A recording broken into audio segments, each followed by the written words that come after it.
नमस्कार, जम्मू कश्मीर की खास खबरें देख रहे हैं आप सब और मैं हूं आपके साथ पल्लवी जम्वाल। तो चलिए शुरुआत करते हैं जम्मू कश्मीर की खास खबरों की। और सबसे पहले हम लोग जम्मू की बात करते हैं। जम्मू में आपको बता दें कि जो प्रदर्शन है वो रहबर और एनवाईसी कर्मचारियों द्वारा अभी भी जारी है और मुलाजिमों द्वारा जो आंदोलन है उसे अभी भी जारी रखा जा रहा है। और इसी के साथ आपको बताएं कि लिखित में नया आदेश जारी करने की जो मांग है वो मुलाजिमों द्वारा की जा रही है। और मुलाजिमों का साफ कहना है कि जम्मू कश्मीर सूबे में प्रदर्शन जो है वो जारी रहेगा जब तक सरकार द्वारा कोई लिखित आदेश जारी नहीं किया जाता। हालांकि कल की बात करते हैं तो कल जो है एक इंफॉर्मेशन डिपार्टमेंट द्वारा ट्वीट को जारी किया गया था जिसमें कि ये कहा गया था कि इस तरीके से जो मुलाजिम है उनकी जो नौकरियां हैं वो सिक्योर है, यानी कि उनकी नौकरियों को नहीं छीना जाएगा। लेकिन आज भी प्रदर्शन यहाँ पर मुलाजिमों द्वारा किया जा रहा और आज दूसरा दिन है प्रदर्शन का। जहां जम्मू में प्रदर्शन किया जा रहा है वहां पर कश्मीर में भी जो श्रीनगर में प्रदर्शन है वहां से भी तस्वीरें सामने आ रही है। और रहबर और साथ ही साथ एनवाईसी के मुलाजिम जितने भी है उनका यही कहना है कि उनकी नौकरियां नहीं जाए, इसके लिए सरकार को एक नया आदेश जारी करना होगा। नौकरियां ना छीने जाने के आश्वासन के बावजूद भी प्रदर्शन आज दूसरे दिन जारी है और बड़े पैमाने पर ये जो प्रदर्शन है ये किया जा रहा है। कल देखने को मिला था कि भाजपा अध्यक्ष रविंद्र रैना इन मुलाजिमों से उन्होंने मुलाकात की थी और आश्वासन दिया था कि ऐसा कुछ भी नहीं होगा, उनकी जो नौकरियां हैं वो सुरक्षित है।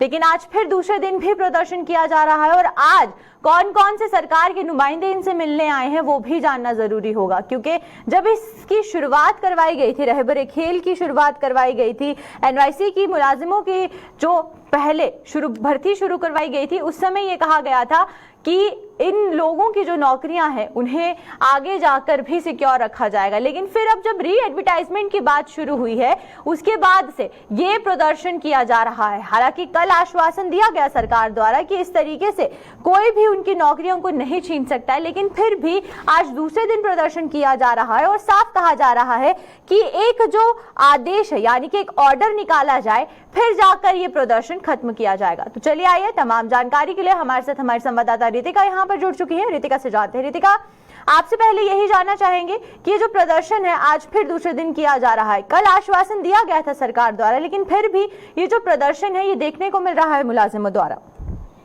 जी आपको बता दूं, रहबर खेल के जितने भी एम्प्लॉइज यहाँ पे प्रेजेंट है उनकी एक ही डिमांड है कि उन्हें रेगुलराइज किया जाए। कल भी इन्हें आश्वासन दिया गया था, उसके बावजूद सहमति इनमें नहीं आ पा रही है। आज भी डिवकॉम के साथ इनकी बातचीत हुई है और उन्होंने भी आश्वासन दिया कि वो एलजी मनोज सिन्हा से शाम को एक बैठक करेंगे जिसमें एक महत्वपूर्ण निर्णय लिया जा सकता है। पर उसके बावजूद भी रहबर खेल के जितने भी एम्प्लॉइज यहाँ बैठे हैं वो नहीं उठना चाहते। वो एक ही चीज कह रहे हैं कि आश्वासन बहुत सालों से दिए जा रहे हैं पर अभी तक उनका एक निर्णय जो होना चाहिए था वो नहीं है। हमारे साथ रहबर खेल के एक एम्प्लॉय भी यहाँ पे जुड़े हुए हैं, तो इन्हीं से जानना चाहेंगे कि क्या कुछ डिमांड सर आप लेके यहाँ पे बैठे हुए हैं। मैम, हमको SR 202 के तहत हमें रेगुलर करना चाहिए। अगर बाकी एम्प्लॉइज जितने भी JNK में लगे हैं उनका प्रोबेशन पीरियड 5 ईयर था, उनको 2 साल किया गया है, तो हमारी भी यही पॉइंट है कि हमें SR 202 में लाया जाए तो हमें जल्द से जल्द रेगुलर किया जाए। 100 रुपये दिहाड़ी से हमारा गुजारा नहीं होता, हमारे बाल बच्चों का पालन पोषण नहीं, तो हमें किराया भी स्कूल जाने में 100 रुपया कम पड़ता है। 100 रुपया क्या होता है, पानी भी इस गर्मी में नहीं पी सकते हम। तो जैसे कि आपने सुना, इनका कहना है कि परमानेंट किया जाए, इनकी सैलरीज के जो इशू हैं उन्हें भी सॉल्व किया जाए। और जो मैं उनसे जानना चाहूंगी वो ये है कि अभी प्रदर्शन जिस तरीके से किया जा रहा है तो आगे भी क्या प्रदर्शन जारी रहेगा जब तक, क्योंकि आज जो है कोर कमेटी की बैठक है और अगर कोर कमेटी का कोई निर्णय सामने नहीं आता है तो ये प्रदर्शन और कितना लंबा खींचा जाएगा। जी, एम्प्लॉइज का सीधे साफ शब्दों में कहना है जब तक इन्हें रिटर्न फॉर्म में अपने जॉब से जुड़े हुए अहम निर्णय नहीं मिलते हैं तब तक इनका प्रदर्शन खत्म नहीं होगा। यानी कि प्रशासन को सीधे साफ शब्दों में चेतावनी दी जा रही है कि इनका प्रदर्शन तब तक चलेगा जब तक इसका निर्णय नहीं लिया जाता। आखिरी सवाल आपसे मेरा ये रहेगा कि कल जिस तरीके से देखने को मिला था कि भाजपा के अध्यक्ष इनसे मुलाकात करने आए थे, उन्होंने भी बातचीत की, क्या आज कोई नुमाइंदा सरकार से इनसे बात करने के लिए वहां पर आया हो?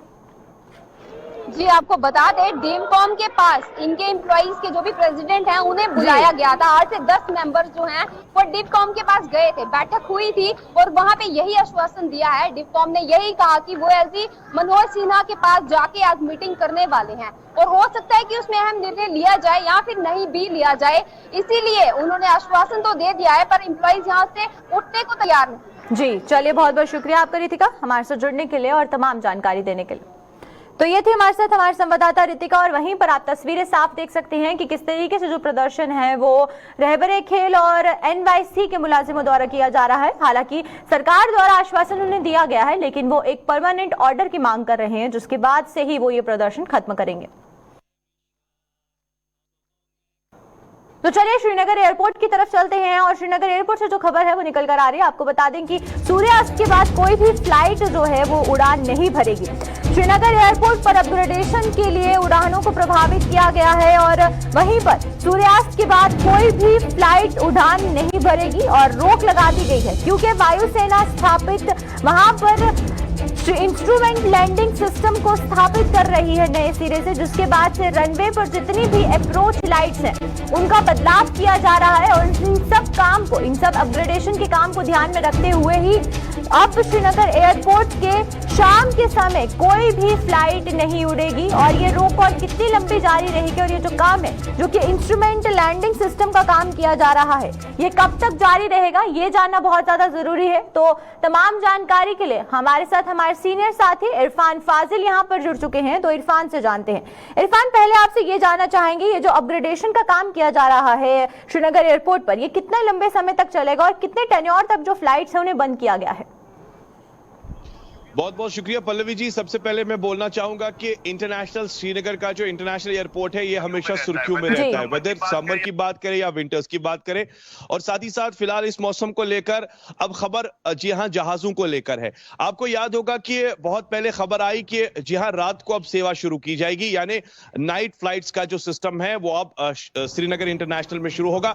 काफी ज्यादा खुशी उत्साह लोगों में देखने को मिला। इनफैक्ट अगर बात करें एसेंशियल इंफ्रास्ट्रक्चर फैसिलिटी, ये वर्ड जो है, ये जो टर्म है, ये आईएफ की जानिब जो है इसे लाया जा रहा है, जिसमें खास तौर पर अब काम जी हाँ शुरू हो चुका है लाइट्स को लेकर। यानी आईएफ के खास तौर पे जो एयरपोर्ट अथॉरिटी के जो डायरेक्टर है कुलदीप जी, उन्होंने ट्वीट किया था और उन्होंने ये कहा था कि अब शाम को हवाई यात्रा जो है उसे फिलहाल बंद किया जाएगा, क्योंकि अब काम जो है आईएफ को लेकर होगा और लाइट्स को लेकर होगा।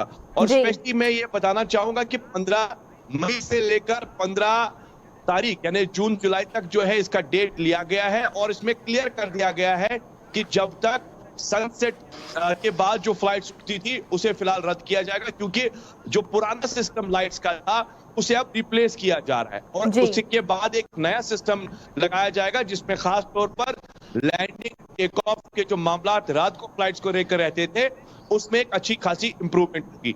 तो जो ये खबर पैसेंजर्स ट्रैवलर्स ने सुनी तो उसके बाद थोड़ा सा हाहाकार भी मच गया, क्योंकि अगर आप देखेंगे जब भी कोई चीज आप वजूद में लाते हैं या कोई डिसीजन लेते हैं उसकी खबर जो है देरी से मिल जाती है पैसेंजर्स को, ट्रैवलर्स को। क्योंकि ये भी आपको पता होगा, अगर किसी ने एक हफ्ता पहले, 10 दिन पहले या एक महीना पहले टिकट की होगी, अब उसको ये नहीं मालूम था कि इसकी एक रिशेड्यूलिंग के हवाले से भी खबर है। रिशेड्यूलिंग का मतलब हो गया ट्वीट करने के बाद ये भी बताया जा रहा है inconvenience rejected, kindly reschedule your flight tickets. अब ये जो चीज है पैसेंजर्स ने सुनी, उसके बाद थोड़ा सा वो नाला खफा हो गए। उनका मानना है कि अगर इस तरीके का काम अमल में लाना था तो बहुत पहले खास तौर पर इस खबर को पैसेंजर्स तक, ट्रैवलर्स को आम कर देना चाहिए था, ताकि वो पहले से ही अपनी टिकट को रिशेड्यूल कर दे। अब जब इस तरीके का जो स्टेप लिया जा रहा है कि जब तक पूरी इंप्रूवमेंट नहीं होती है, जब तक ये लाइट सिस्टम पूरा मुकम्मल नहीं होगा, तब तक किसी भी जहाज को आने जाने की इजाजत शाम के वक्त में नहीं होगी, खास तौर पे जो सनसेट के बाद होती है। और पिछले कई दिनों से तकरीबन 4 के करीब जो फ्लाइट्स है वो रोज कैंसिल हो रही है। तो ये खबर जो है इस वक्त जो है स्पेशल लेटेस्ट खबर है। अब इस पे काम शुरू हो चुका है, वो काम कब तक मुकम्मल होगा, एक अल्टीमेटम जरूर दिया गया है 15 तारीख से 15 तारीख नेक्स्ट। अब देखने वाली बात शुरू होगी कि ये जब कंप्लीट होता है उसके बाद जो सर्विस है वो कब शुरू होगी। मगर इन बिटवीन अगर बात करें पल्लवी, आपको ये बात जरूर याद होगा कि एक साइड से टूरिज्म, दूसरे साइड से ट्रेड, ये दोनों चीजें जो है बड़ी इंपॉर्टेंट है। जब आप इंटरनेशनल लेवल पर ट्रैवल करते हैं तो इसके बारे में गवर्नमेंट ने ये भी खुशी का इजहार किया था कि buyer sellers, import export, trade के मामला जुड़ेंगे, इकोनॉमी में बूस्टर होगा, टूरिज्म में फर्क पड़ेगी, रोजगार बढ़ेंगे। अब जब ये 1-1.5 महीने का जो सर्फ करना है, ये गैप लगेगा, जबकि आपका इस वक्त टूरिज्म पीक पर है। तो अगर ये चीज शाम के टाइम रुक जाती है फ्लाइट्स को लेकर, आप खुद अंदाजा लगा सकते हैं कि इसका ड्रॉबैक, इसके डीमेरिट्स क्या होंगे। क्या इसके लिए कोई ऐसी चीज अकोमोडेट की है? खास तौर पे अगर शाम के वक्त कोई फ्लाइट नहीं आएगी तो दिन के मामला हो नहीं सकते, क्योंकि डोमेस्टिक फ्लाइट्स का आना जाना रहता है। अब शाम के हवाले से जो शारजा फ्लाइट आया जाया करती थी, उस पर डेफिनेटली इसका असर पड़ेगा। अब मरम्मत भी हो रही है, काम भी हो रहा है। और विंटर्स के हवाले से अगर आपको याद होगा, जब हम जी हाँ फ्लाइट सिस्टम की बात करते हैं, लैंडिंग टेक ऑफ की बात करते हैं, तो उस वक्त भी काफी ज्यादा कमियां जो है पाई जाती है कि हमारे पास ये गैजेट कंप्लीट नहीं है, ये मशीनरी कंप्लीट नहीं है, जिसकी वजह से फ्लाइट में भी आना जाना टेक ऑफ जो है मामला जाते हैं, जिसमें फ्लाइट्स बाद में कैंसिल होती है। फिलहाल लाइटिंग के मामला है, और लाइटिंग के मामला को लेकर इस बात है, डायरेक्टर ने बताया inconvenience regretted, kindly reschedule your tickets के मामला, यानी अब आपको डेट जो है वो 1 महीने के बाद रखनी होगी। 1 महीने तक जो है बिजनेस भी सिर्फ होगा, स्टूडेंट्स का अगर आना जाना होगा, जिनके एग्जाम है। बिल्कुल इरफान, यही सवाल मेरा आपसे था कि देखिए जिस तरीके से जो फ्लाइट्स है वो उसका एक टाइम रखा गया था, खासकर इंटरनेशनल फ्लाइट्स को भी शुरू करने की बात की गई थी, लेकिन अब जब ये काम शुरू किया गया है, 1 महीने तक इस काम को जारी रखा जा रहा है, तो यहाँ पर कितना जरूरी है कि एयर ट्रैफिक को शिफ्ट किया जाए। एयरपोर्ट अथॉरिटीज को ये सोचना चाहिए कि जो पैसेंजर्स है उन्हें किसी तरीके की कोई दिक्कत ना आए, तो इसलिए जो एयर ट्रैफिक है उसे शिफ्ट किया जाए, किसी और एयरपोर्ट पर शिफ्ट किया जाए, या फिर कोई अल्टरनेट रखा जाए पैसेंजर्स के लिए। देखिए, मैंने आपको पहले ही कहा कि जब तक ऑल्टरनेट इसका नहीं सोचा जाए, तब तक तो हम कह सकते हैं कि ये मामला जो है हवा में ही है, जहाज की तरह। बिल्कुल। अब जिस तरीके से अभी आपने रिसेंटली इस एक्टिविटी को स्टार्ट किया है, अब आप इसके बाद इस पर हैमर कर रहे हैं, तो जाहिर सी बात है कि इसकी कोई प्लानिंग नहीं है। ये प्लानिंग जब आपने टेक ऑफ करना था, जब आपने ये फ्लाइट को लैंड करना था, जिस तरीके से आपने सर्विस स्टार्ट की थी, ये पहले ही मामला सेटल करने चाहिए थे। क्या वहां पर लाइटिंग के इंतजाम ठीक है? रात को अगर जहाज आया जाएगा, अगर पहले इस पर तवज्जो फरमाई जाती, पहले इस पर काम किया जाता, तो उसके बाद सर्विस अगर स्टार्ट हो जाती, तो कह सकते हैं कि इतना जल्दी ब्रेक नहीं लगता। तो इसका साफ तौर पर असर दिखाई दे रहा है, साफ तौर पर जी हाँ ये बात भी है। मैं तो ये कहूंगा कि आईएएफ अपनी तरीके से काम कर रहा है, चलिए आने वाले टाइम में बेहतर होगा, बेहतर इंतजाम होंगे, मगर जो गैप रहेगा बिटवीन 1 से 1.5 महीने का, उसमें जाहिर सी बात है पैसेंजर्स, ट्रैवलर्स, ट्रेड, इकोनॉमी जो भी है, इसका असर जरूर दिखाई देगा। और जबकि आप इंटरनेशनल लेवल पर हाईलाइट कर रहे हैं शाम के समय में खूबसूरत लैंडिंग, शाम के समय में कश्मीर का फ्लाइट्स का आना जाना, जाहिर सी बात है इसके लिए पैसेंजर्स ही भुगत रहे हैं और फिलहाल उन्हें भुगतना पड़ेगा। जी चलिए, बहुत बहुत शुक्रिया इरफान आपका तमाम जानकारी देने के लिए इस पूरी खबर पर। तो ये थे हमारे साथ हमारे सीनियर साथी इरफान फाजिल। और वहीं पर श्रीनगर एयरपोर्ट पर अपग्रेडेशन का जो काम है वो चल रहा है, लेकिन उससे जो प्रभावित हो रही है उड़ानें, जिसकी वजह से पैसेंजर्स को भी काफी दिक्कत आ रही है। हालांकि अभी तक एयरपोर्ट अथॉरिटी द्वारा कोई भी इस तरीके का कदम नहीं उठाया गया जिससे कि एयर ट्रैफिक को शिफ्ट किया जा सके या फिर जो पैसेंजर्स है उनकी सुविधा को ध्यान में रखा जा सके।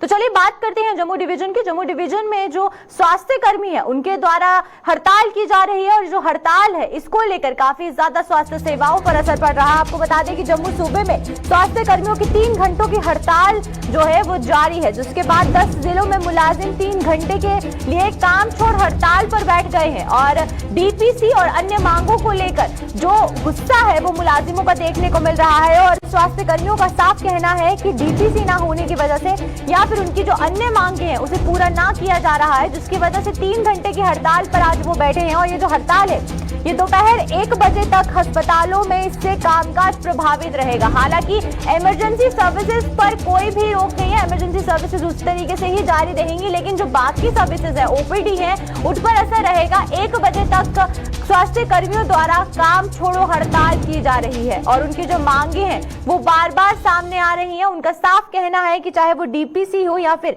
अन्य मांगे जो हैं उनको लेकर ये प्रदर्शन किया जा रहा है, और जो गुस्सा है वो जाहिर किया जा रहा है। और साफ कहा गया है कि 1 बजे तक काम छोड़ो हड़ताल उनकी जारी रहेगी। जम्मू डिवीजन के 10 जिलों में ये जो हड़ताल है ये 3 घंटों तक जारी है। तो चलिए आइए तमाम जानकारी के लिए हमारे साथ हमारे संवाददाता सांबा से ऋषि यहाँ पर जुड़ चुके हैं। ऋषि से जानते हैं। ऋषि, आपसे पहले ये जानना चाहेंगे कि ये जो हड़ताल सामने आ रही है, क्योंकि देखने को ये मिल रहा है कि 3 घंटे की ये लंबी हड़ताल है, दोपहर 1 बजे तक जो हड़ताल है वो जारी है और इस बीच अस्पतालों में कामकाज ठप रहेगा। और आपको बता दें कि 10 जिलों में सांभा भी एक ऐसा ही डिस्ट्रिक्ट है जहां से ये जो हड़ताल है ये देखने को मिल रही है। मुलाजिमों ने और स्वास्थ्य कर्मियों ने ये कहा है कि वो हड़ताल जारी रख रहे हैं। तो चलिए आइए तमाम जानकारी के लिए ऋषि की तरफ रुख करते हैं, ऋषि से जानते हैं। ऋषि, आपसे पहले ये जानना चाहेंगे जो हड़ताल यहाँ पर की जा रही है इसके बाद से चाहे वो डीपीसी हो या अन्य मांगे हो उनको लेकर हड़ताल की जा रही है, तो स्वास्थ्य कर्मियों का क्या कुछ कहना है इस प्रदर्शन को लेकर? देखिए, पहले आपको बता दें कि मेडिकल एम्प्लॉयज फेडरेशन की तरफ से जो स्ट्राइक है ये की गई है, ये पेंडुलम स्ट्राइक है, मात्र कुछ घंटों की स्ट्राइक की गई है और इसमें बताया जा रहा है प्रशासन को कि अगर आप हमारी मांगों को दरकिनार करेंगे तो आने वाले दिनों में वो इससे भी बड़ा प्रदर्शन करेंगे। हालांकि आपको बता दें कि जो हमने इनसे पूरी जानकारी हासिल की है उसमें बताया जा रहा है कि डीपीसी का मसला है जो अभी तक हल नहीं हो पाया। तमाम वो एम्प्लॉयज जो काम कर रहे हैं हेल्थ सेक्टर में 6-6 साल से उनको प्रमोशन नहीं मिल पाई है, एक ये मसला है। दूसरा मसला ये है कि जो फीमेल मल्टीपर्पज वर्कर्स हैं, हेल्थ वर्कर्स हैं, उनको जो 2211 के हेड के तहत जो सैलरी दी जाती है वो सैलरी भी रेगुलर नहीं मिल पा रही। वो पेंडिंग सैलरी को लेकर ये प्रदर्शन किया जा रहा है और तमाम फीमेल मल्टीपर्पज वर्कर्स का ये कहना है कि हम अपना घर किस तरह से चलाएं। हम कहने को तो सरकारी मुलाजिम है, तनख्वाह है वो नहीं मिल पाती। तीसरा मसला ये है कि जो तमाम फार्मासिस्ट हैं जो लैपटॉप जिनकी रजिस्ट्रेशन अभी तक नहीं हो पाई है वो रजिस्ट्रेशन का मसला भी जो है वो हल नहीं किया गया है। और तीसरा चौथा है एनएचएम एम्प्लॉयज जो यहाँ इनके साथ शाना बजाना प्रदर्शन कर रहे हैं, उनका भी कहना है कि हमें भी रेगुलराइज किया जाए। मणिपुर जो प्रशासन मणिपुर का है उनकी तर्ज पर यहाँ पर भी उसी तरह से इनको परमानेंट किया जाए। तो ये तमाम मसले मिसाइल है, ये सिर्फ आज के मसले मिसाइल नहीं है, ये पिछले कई सालों से हम देखते आ रहे हैं कि प्रदर्शन इनकी तरफ से किए जाते हैं, लेकिन किसी तरह का कुछ संज्ञान जम्मू कश्मीर प्रशासन नहीं ले रहा या फिर इससे पिछली सरकारें हो उन्होंने भी नहीं लिया है। और उन्होंने ये कहा है कि आज तो ये सिर्फ कुछ घंटे के लिए स्ट्राइक जो पेंडुलम की गई है और हम नहीं चाहते कि यहाँ तमाम जो पेशेंट इलाज के लिए अस्पतालों में आते हैं वो दरबदर हो, उनको किस तरह की कोई दिक्कत पेश आए। हमने ये पेंडुलम स्ट्राइक की है, लेकिन अगर हालात आने वाले दिनों में प्रशासन ने ठीक नहीं किए तो हम इससे भी बड़ा प्रदर्शन जो है वो करेंगे और इसकी जिम्मेवारी जो है वो जम्मू कश्मीर प्रशासन की होगी। बिल्कुल ऋषि, एक सवाल आपसे और जानना चाहूंगी। जिस तरीके से आज 3 घंटों के लिए जो स्वास्थ्य सुविधाएं हैं उसे बंद किया गया है और 10 जिलों में इस तरीके का जो प्रदर्शन है वो देखने को मिल रहा है, तो क्या कोई भी सरकार का नुमाइंदा इनसे बात करने गया हो, इनकी मांगों को पूरा करने का आश्वासन दिया हो, क्योंकि ये जो मांग है बहुत देर से चली आ रही है इन लोगों की?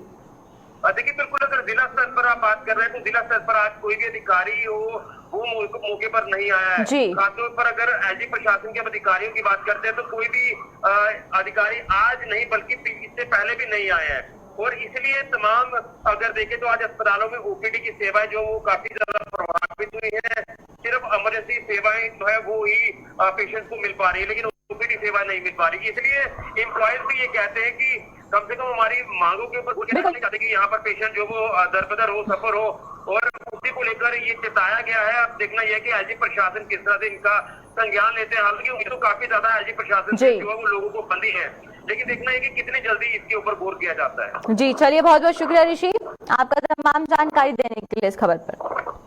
तो ये थे हमारे साथ हमारे संवाददाता ऋषि और सांबा से आप तस्वीरें देख रहे हैं जहां पर स्वास्थ्य कर्मियों द्वारा ये 3 घंटे की जो हड़ताल है वो की जा रही है। 10 जिलों में आज मुलाजिम 3 घंटों की काम छोड़ हड़ताल पर है। 1 बजे तक ये हड़ताल जारी रहेगी, लेकिन उनका साफ कहना है कि आगे जाकर अगर उनकी मांगों को पूरा नहीं किया जाता है तो इसी तरीके से आगे भी जो हड़तालें हैं वो देखने को मिल सकती हैं।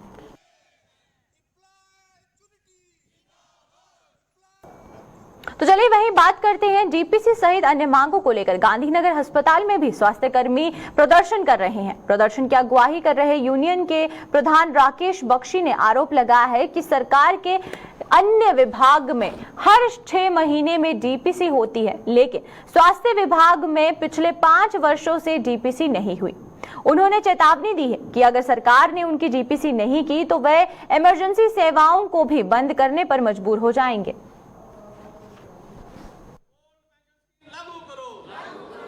गवर्नमेंट हॉस्पिटल गांधीनगर जम्मू आज 10 से लेके 1 बजे तक हमने pen down tool down strike रखी हुई है, जिसमें हमारी इमरजेंसी जो सर्विस हैं अभी तक बहाल हैं। आज टोटली ओपीडी हमारी बंद है, रूटीन सर्जरी बंद है, सिर्फ इमरजेंसी हमने बहाल रखी है। इसमें हमारी जो मेन डिमांड है वो है हमारी एम्प्लॉयज़ की डीपीसी। जो लगभग पिछले 5 साल से अभी तक नहीं हुई। बाकी डिपार्टमेंट्स में देखो हर 6 महीने के बाद डीपीसी होती है। हमारे बगल में बिल्डिंग है मेडिकल कॉलेज की, यहाँ भी हर 6 महीने के बाद डीपीसी हो रही है। मगर बड़े अफसोस की बात है, हेल्थ डिपार्टमेंट एक ऐसा डिपार्टमेंट है जिसका कोई माई बाप नहीं है। आज तक हमारी 5 साल से डीपीसी नहीं हुई। वहीं पर दूसरी तरफ आरएसपुरा उपजिला अस्पताल में भी स्वास्थ्य कर्मी Jammu Kashmir medical employees federation के बैनर तले डीपीसी सहित अन्य मांगों को लेकर प्रदर्शन कर रहे हैं। प्रदर्शन की अगुवाई कर रहे Jammu Kashmir medical employees federation के ब्लॉक महासचिव ने आरोप लगाया है कि अपनी मांगों को लेकर वो समय समय पर सरकार और उच्च अधिकारियों से गुहार लगा चुके हैं, लेकिन उनकी सुनवाई नहीं हो पा रही है।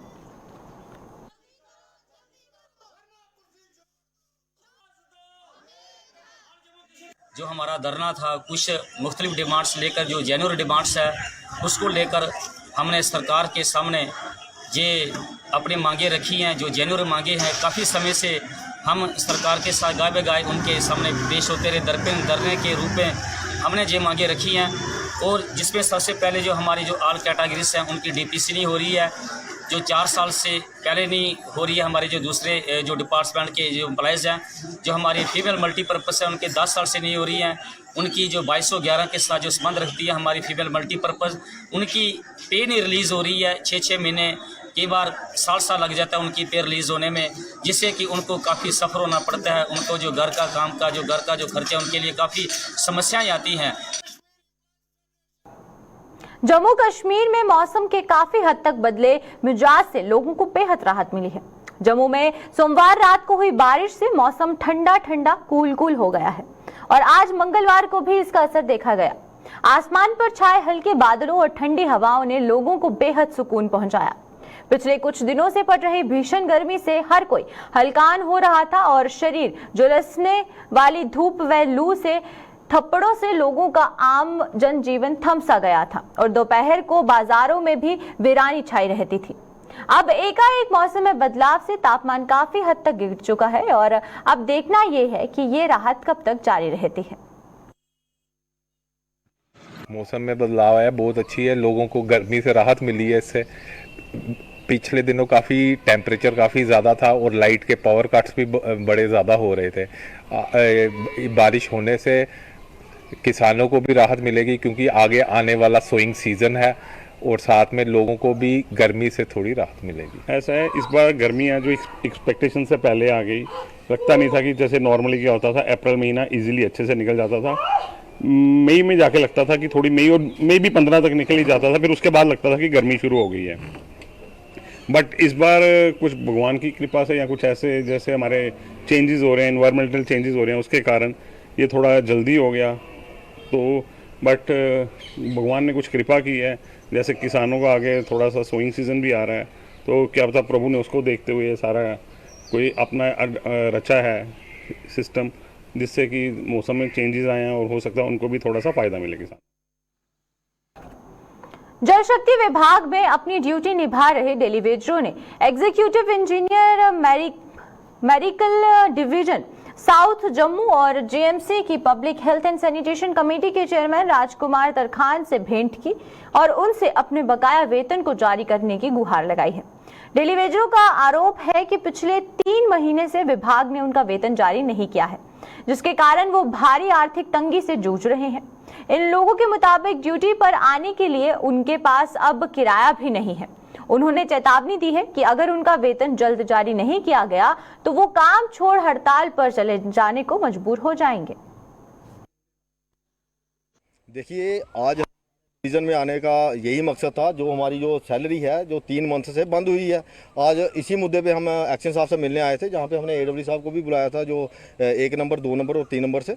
तो यही हमारा सवाल था कि अभी तक वेजेस क्यों नहीं आई। तो इनका भी ये कहना कि 12 दिन हो गए हमने ट्रेजरी में भेज दिया। तो हमने भी अपनी तरफ से इनको अल्टीमेटम दे दिया है कि हमें कोई लेना देना नहीं है कि आपने ट्रेजरी में भेजी है, कहाँ भेजी है। हमारे लोगों को बड़ी परेशानी का सामना करना पड़ रहा है, ड्यूटियाँ आपने सख्त कर दी हैं और हमारे लोगों को 3 महीने से बेजिस नहीं मिली है। तो हमारे लोगों को यहाँ तक दिक्कत आ गई है कि इनको बाहर दिहाड़ी लगानी पड़ रही है ड्यूटी पे आने के लिए, किराया देने के लिए। तो बड़ी शर्म की बात है ऐसे अफसरों के लिए, ऐसे डिपार्टमेंट के लिए, ऐसी एडमिनिस्ट्रेशन के लिए। तो हमने आज इनको वार्निंग दे दी है, अगर 2-3 दिन के अंदर हमारी वेजेस नहीं आएगी तो हम पूरी साउथ डिवीजन बंद कर देंगे। सरकार की रंजन इंडिजीज लिफ्ट स्कीम सफेद हाथी साबित हो रही है। सरकार ने इस स्कीम की शुरुआत ब्लॉक भलवाल और मथवार के किसानों को सिंचाई के लिए पानी उपलब्ध करवाने के लिए की थी, लेकिन आज तक इन ब्लॉकों के किसानों को इस स्कीम के माध्यम से पानी उपलब्ध नहीं हुआ है, जिससे किसानों में भारी रोष देखने को मिल रहा है। गुस्साए किसानों ने आज पानी उपलब्ध न होने के विरोध में सिंचाई विभाग के खिलाफ प्रदर्शन किया। इन लोगों के मुताबिक जब भी उन्हें सिंचाई के लिए पानी की जरूरत होती है तो यहाँ पर कभी पंप खराब हो जाता है तो कभी ट्रांसफार्मर खराब हो जाता है। आज हमारे इधर 15 दिन हो गए पंप खराब हुए। हमने डिपार्टमेंट से बहुत गुहार लगाई कि पंप ठीक करवाएं जल्द से जल्द, क्योंकि हमारा अभी सीजन है मुंजी लगाने का और हमारी डिपार्टमेंट ने कोई सुनवाई नहीं सुनी। और आप देख लगे हैं हमारे लोगों में कितना गुस्सा है पानी को लेके। जब भी हमारे मुंजी लगाने का टाइम आता है तभी डिपार्टमेंट की तरफ से कभी पंप खराब हो जाता है, कभी इनकी मोटर खराब हो जाती है। आप देखेंगे जाके लिफ्ट इरिगेशन में वहां पे लकड़ियों काट के वहां पे उनके नट लगाए हुए हैं। और हम आपके चैनल के माध्यम से ये कहना चाहेंगे कि हमारा पंप जल्द से जल्द ठीक करवाया जाए और हमारे किसानों को जो दिक्कत आ रही है उसे जल्द से जल्द ठीक करवाया जाए। और अगर हमारा पंप खराब होता है या ट्रांसफार्मर कोई खराब होता है उसे एडवांस में एक हमें दिया जाए। धन्यवाद। ये जो नहर है इसका कंप्लीशन हुआ था रंजन लिफ्ट इरिगेशन के नाम पे 1988 में। तब इन्होंने आश्वासन दिया था इसका पानी अप टू पलोड़ा तक मिलेगा लोगों को। इन्होंने नहर जो है वो भी पलोड़ा तक बनाई हुई है और पब्लिक ने इस नहर को नाम दिया है सुक्की नहर, क्योंकि जो नाम की नहर है इसमें आज तक पानी जो है घरोटा से आगे नहीं गया। तो इसमें 3 डिपार्टमेंट इन्वॉल्व हैं, एक बिजली वाले, मैकेनिकल वाले और इरिगेशन वाले। मेरे को ऐसा लगता है जिन लोगों ने ये नहर बनाई थी उन लोगों ने सिर्फ अपने डिपार्टमेंट के हित के बारे में सोचा था, किसान के बारे में नहीं सोचा था। आपने प्रोटेस्ट किया है, क्या वजह है प्रोटेस्ट करने की? तो चलिए अब तक के जम्मू कश्मीर की खास खबरों में फिलहाल इतना ही। मुझे दीजिए इजाजत। नमस्कार।